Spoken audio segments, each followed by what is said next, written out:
Now let's check in on Pope Leo. Let's have a look at this footage of him blessing a block of ice at a Vatican climate change event. I mean, really? We have Christians under attack from the US to Africa to the Middle East, and this is what the Pope is doing. CJ, he also attacked climate skeptics and said that we have to listen to the cry of the earth.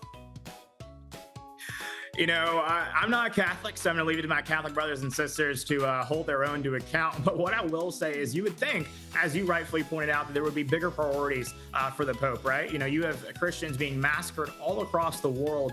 Where is his speech on that? Where is his remarks on that? Today, I, saw, a statement he made about the treatment of illegal aliens in America. You know, illegals are being deported and sent back to the country from which they came. They broke our laws. We treat them like criminals, just like we would treat a criminal who was an American in this country. There's no reason that we should hold to a higher standard or give better treatment or quality to illegal aliens who have no respect for the rule of law or law and order in this country. And so I think the Pope should stick to religion. I think he should stick to, teaching, the Bible's good word. And I think he should leave the political statements to, well, the politicians. I'm a Catholic. I'm a mackerel-snapping papist. And I think Papa Leone, the Holy Father, is in the news for a couple reasons. One, because he was at some environmental event and he blessed ice, and people are very upset at him for this.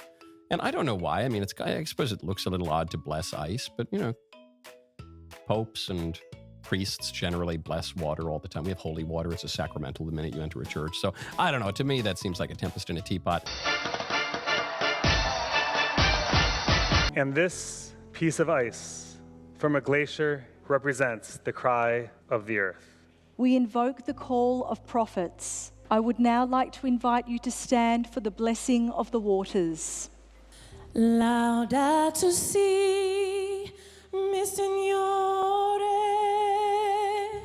con tutte le tue creature. May these voices of hope rise as one. May they echo beyond this gathering and into every corner of the earth. Amen. Amen.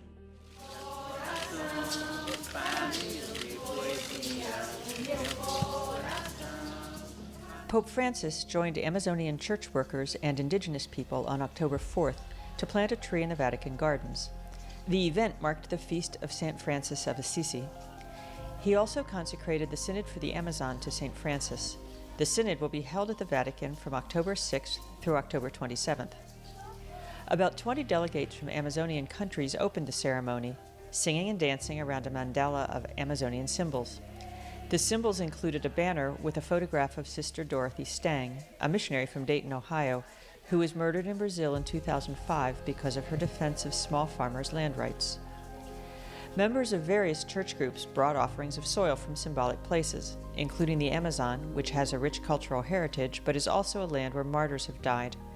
Soil also came from India, a country vulnerable to climate change, countries where people are trafficked or forced to migrate, places where young people participate in climate change demonstrations, and the Shrine of the Renunciation in Assisi.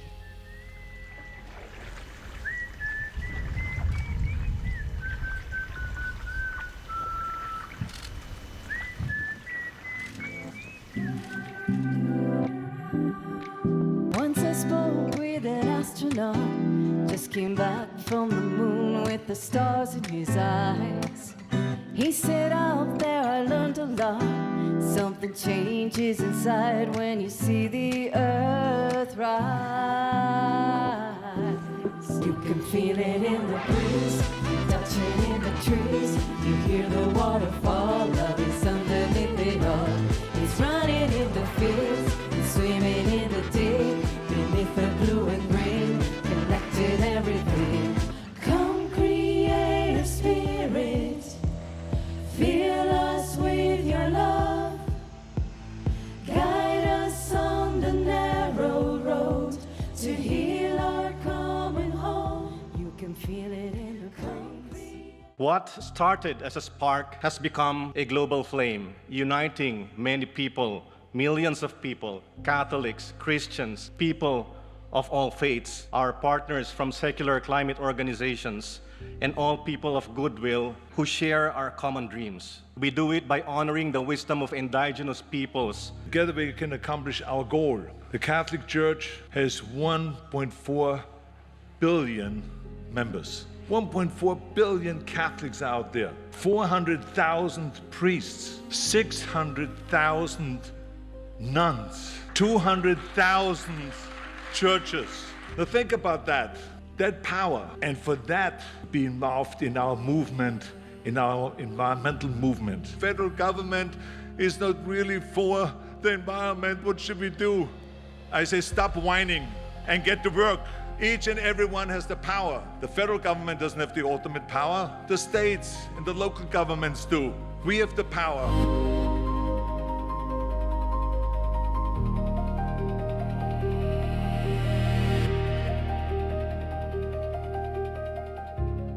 This is one of the most important things, is communication. You have to communicate the right way. When we started our environmental movement in California, when I became governor, people were not behind us. I said to myself, why is that? We're talking about climate change. 20% of the people said, yeah, this is kind of dangerous. Or you need more than 50%, right, to get anything done. So we talked then about the rising sea level. Nothing, the needle didn't move. We talked about the glaciers melting, the ice is melting, the polar bear is in danger. No matter what we said, it didn't move the needle, nothing happened.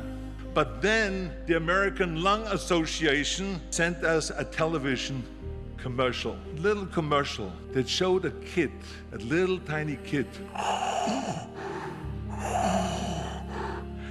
trying to inhale almost was impossible, and then this child faded.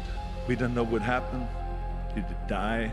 Did it pass out? Or whatever. That little spot we put right away on television, and all of a sudden everyone got interested, and we had 62% of the people behind us going with the environmental laws, and that's how we were able to succeed and to pass all of those environmental laws.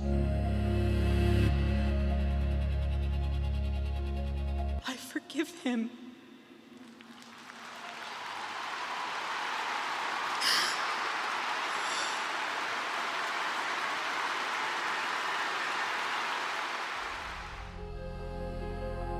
So communication is so important. So we got to talk instead of the brain, we got to talk to the heart so that people understand it.